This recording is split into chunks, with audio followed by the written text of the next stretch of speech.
Hey boys, welcome back to some more Nrl Supercoach. It's going to be a quick little video answering some of the questions I saw in the comment section. Also giving a final update on the team. But yeah, let's go through some of the questions and also some of the comments as well. So the first one here from Sad Supercoacher.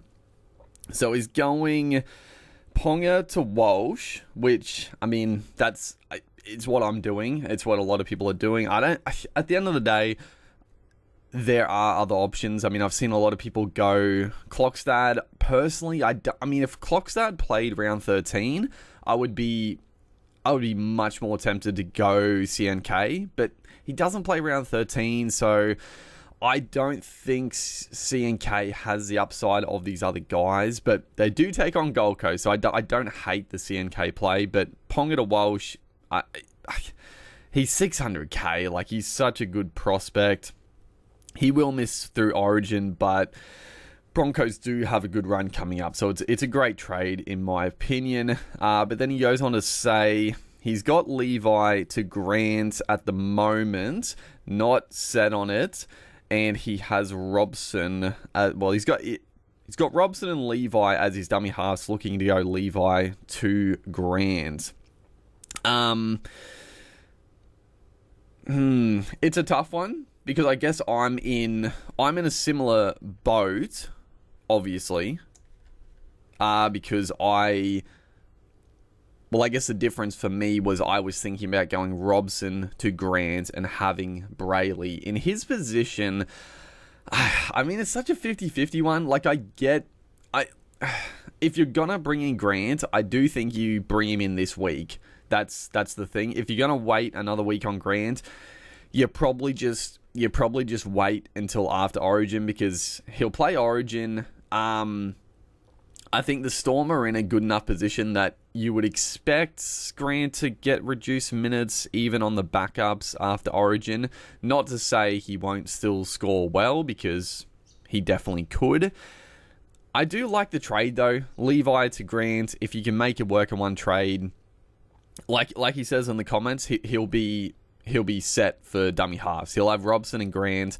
That obviously won't be great cover for the buys, but I mean, that's considering Robson gets picked for Origin. He's definitely no certainty. Robson could be a play over the buys because we don't know what Maguire's going to do with the dummy halves. Obviously, I saw a couple of predicted teams, and Api Coruscant, I do think he's definitely the front runner for the dummy half spot. I saw a few people having like Cameron McInnes on the bench instead of Robson, so yeah, I do like it, and like he says, if he has Robson and Grant, that'll be your dummy halves for the rest of the season. But yeah, I think Levi is a trade. Brayley or Grant, I don't know. Honestly, for me, I'd probably go Brayley just because I think having so much money in your dummy halves this early in the season it's not a bad thing, but they're not the positions that are going big. I think spending your money in your centre wing and also your 2RF or fullbacks, just the higher upside positions, I think are more valuable, but I couldn't say it's a bad idea. My personal opinion, I would go Brayley instead of Grant, but if you go Grant, I do think Grant is about to hit his straps. Like, that is the reason why I am still tempted on Grant this week, but because I think he's about to go and have a couple of big scores, but I would lean towards Brayley, but not, I mean, it's a 50-50 choice. Comment here from Inferno. I guess tying into that, Grant plays State of Origin and Bellamy rests his players. Besides, Grant scores are worth his value. I think that's, it is a bigger case as well this year. The Storm are going very well. Last year, I guess last year they were struggling a little bit. I mean, they're still going well, but they weren't, I guess, in as dominant position, so to speak. I think, with Ryan Papenhuyzen back this year as well, they can probably lean on Hughes and Papenhuyzen for a bit more than last year. having Meany at fullback. So Grant could get fewer minutes than last year, potentially. I see a comment, Samuel Morris. He says, move Ero or Gagai down and look at Tungo averaging 97. Yes, Tungo. So next week is going to be a big decision to make because like I said in the video, I was very keen on Kiraz after the bye, but Tungo, Tungo he is looking very juicy because he's going to lose a lot more cash this week. Let's just have a quick look at Tungo.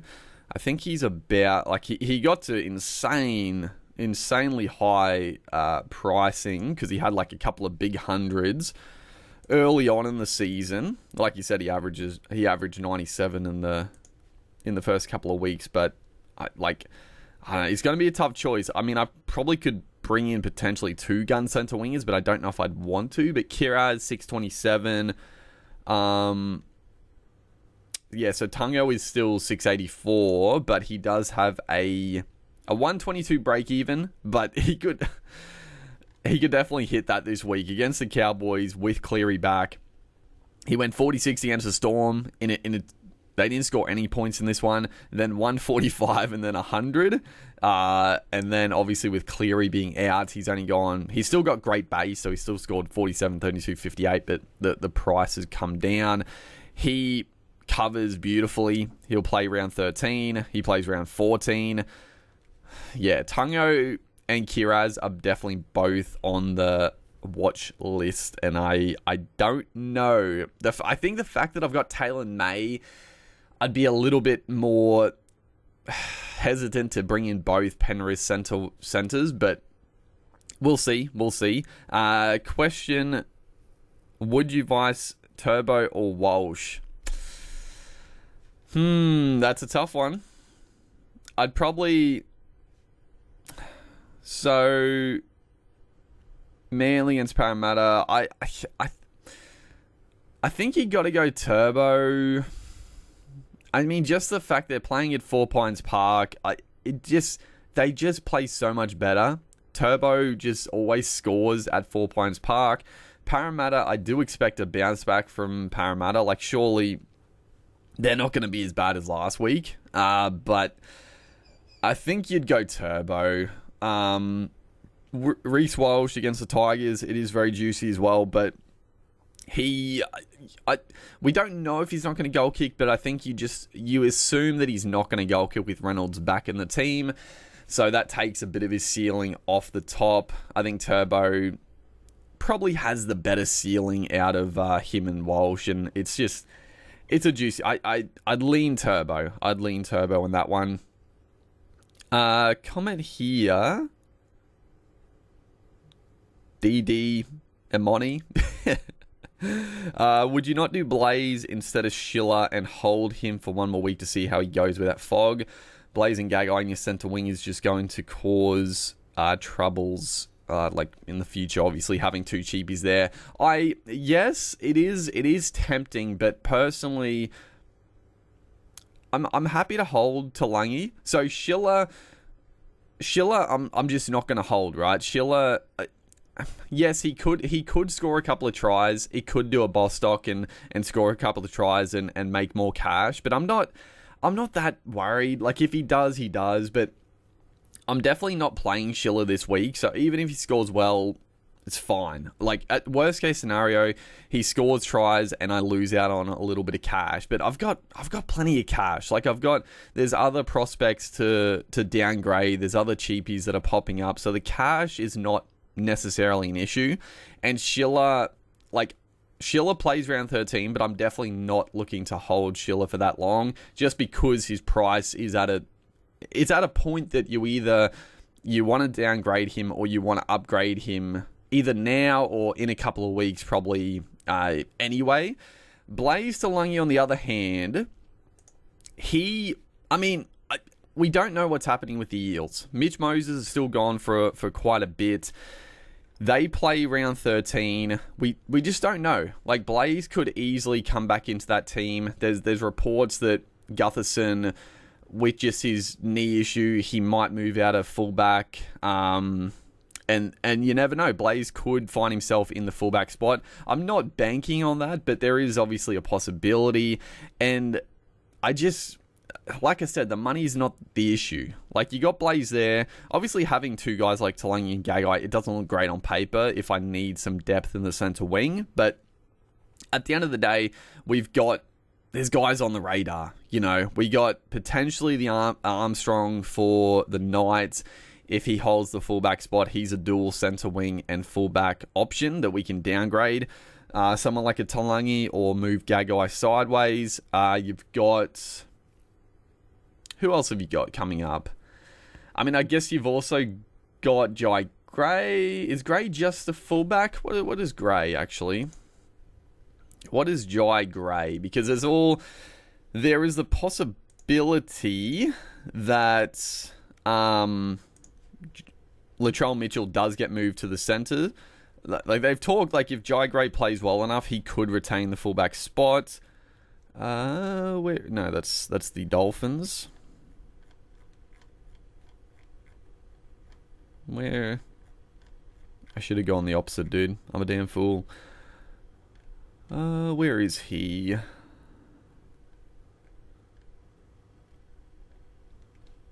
Jai Gray.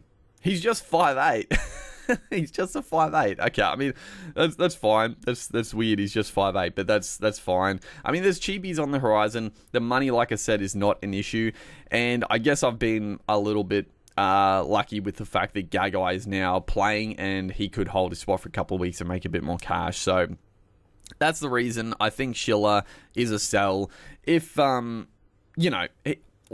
you don't have to sell Schiller. Like, I get the point of selling Talangi. You could wait on Schiller, but personally, I don't see Schiller going any better than he has without Fogarty in the team. I see the not the Eels. I see the Raiders struggling.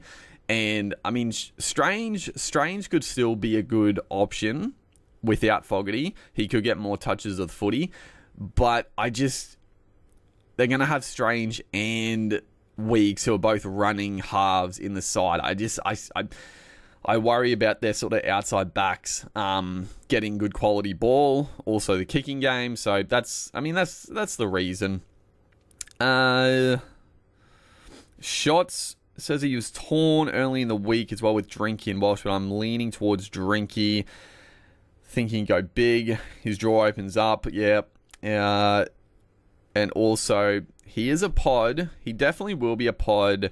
I know a fair few people own Drinky already, but compared to Walsh, he definitely will be poddish. And he will, yeah, that's true. He also says Drinky will get the goal kicking you would expect in round 13. I mean, will he goal kick? I think he does, right? I know Chad Townsend also kicks goals at times, but Drinky, I think he's the second choice. So that's true. That's a good point for round 13. Like I said, I don't like the matchup against the Roosters, but yeah, you throw on the goal kicking and just score a couple of tries, and all of a sudden, that's a nice little boost. So his trades are going to be Plath and Cleary in for Brooks and Ponga. Love that. Yeah, I don't hate the Plath trade. I've seen a few people sort of downplay the Plath trade, but I think he's going to be a really solid money maker and also a good solid option over the buys, because the Dolphins, you got to remember the Dolphins are a great team to target for the buys, because I think they do play every major buy, so that's huge. I think, yeah, they are the only team that does that. So bringing in Plath, he'll be a safe 45, 50 point scorer at minimum, I would say, unless something drastic happens. But yeah, I like that. And also, I mean, so I'll talk about the Walsh. I'm still not, I know it's only a couple of hours before kickoff. I'm still not sold on Walsh or Drinky, but I can sort of wait. So my thoughts now are, we'll see how the first few games go, right? So, I've got the vice captaincy on Pappenhausen at the moment. Thankfully, Walsh and Drinky play late. Well, I guess it doesn't matter. I'm not going to go drink water anyway. But also Fainu. So here's my thoughts at the moment. I've obviously got Liam Henry as my starting second rower 2, right? He's going to lose cash, which I talked about. It's not a big issue because he obviously had that low score. He'll eventually get back up to like 300k, 350 maybe. But, you know, he's probably, with all the forwards back, and he's maybe only going to get those 30 minutes and 30 points now. So he's a bit of a plotter. He's not the worst, but he's not obviously going to be what we had a few weeks ago. The thought now is if Pappenhausen goes big, right, I'm probably just going to keep Walsh.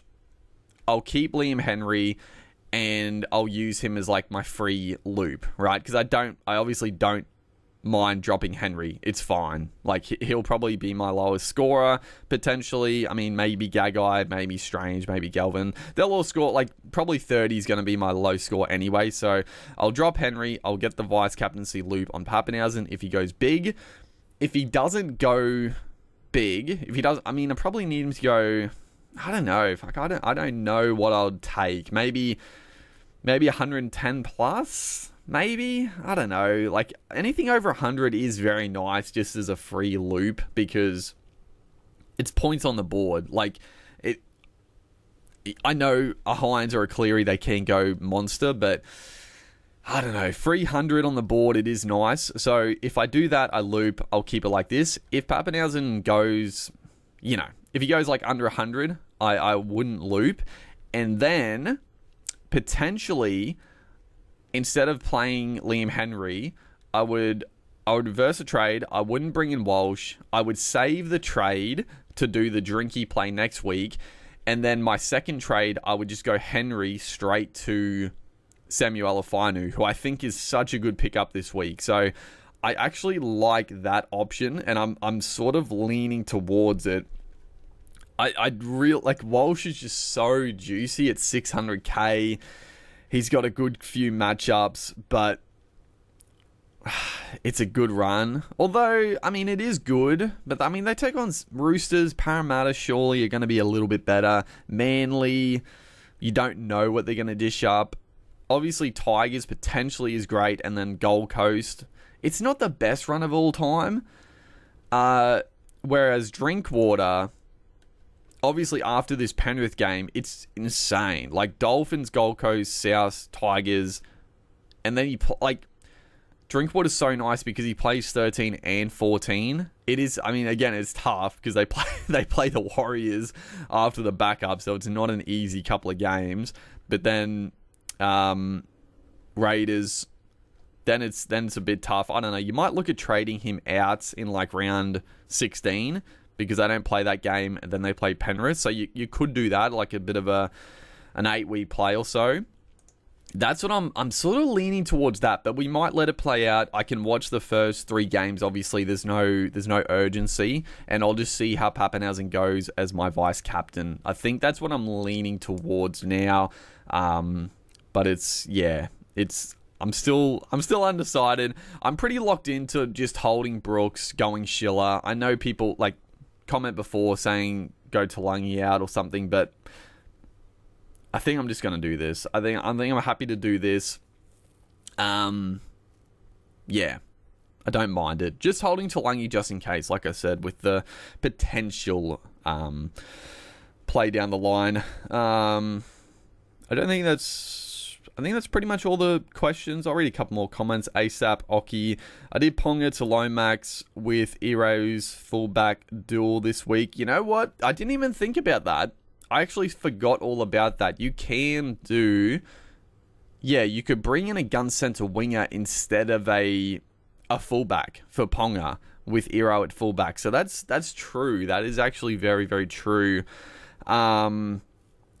Bringing in Garrick next week for Schiller to strengthen the fullback weakness left by Ponga. Lomax moved back to the wing. That's right as well. So Ravalaara, for people that don't know, he's a late out, so Lomax is back on the wing. That is tempting. It's one of the...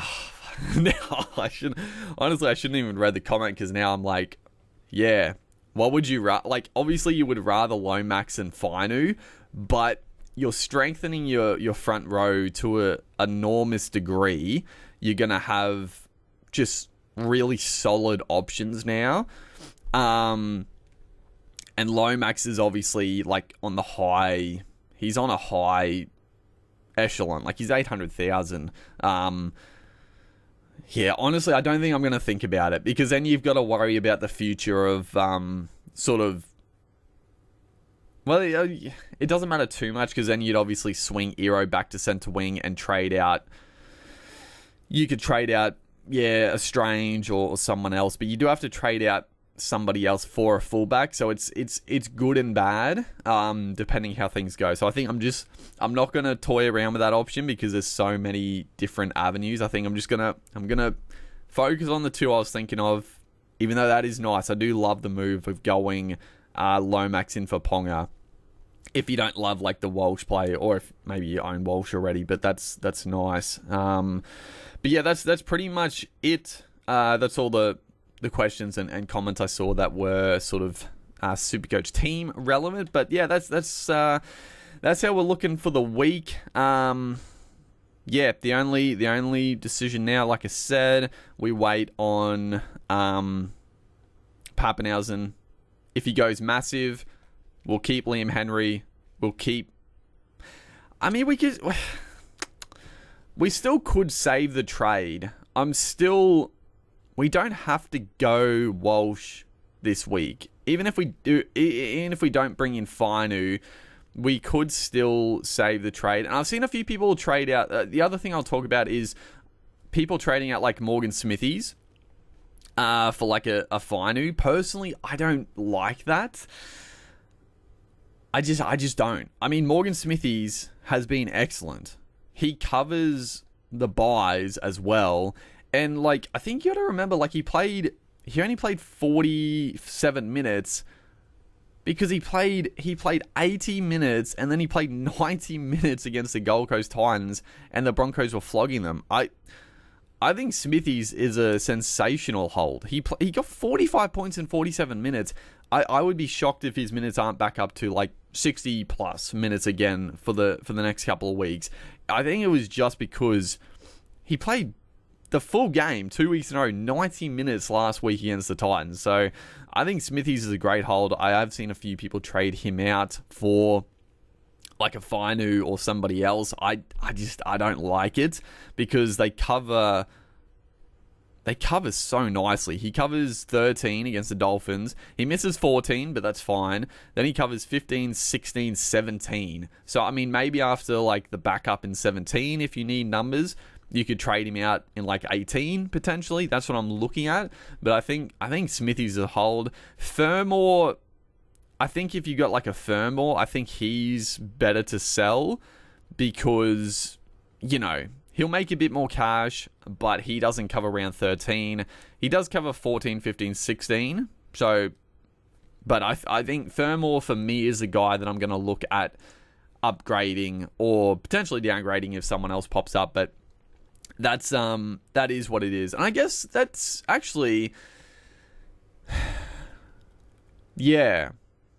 You know what? Looking at it now, I think Fainu is a sensational pickup and he probably will make money. He doesn't have that's the good thing with Fainu though. He's only got like a 37 break even because the low score last week, the couple of weeks ago with the head knock. Fermor should make money and Fainu should make money this week. Fermor, maybe.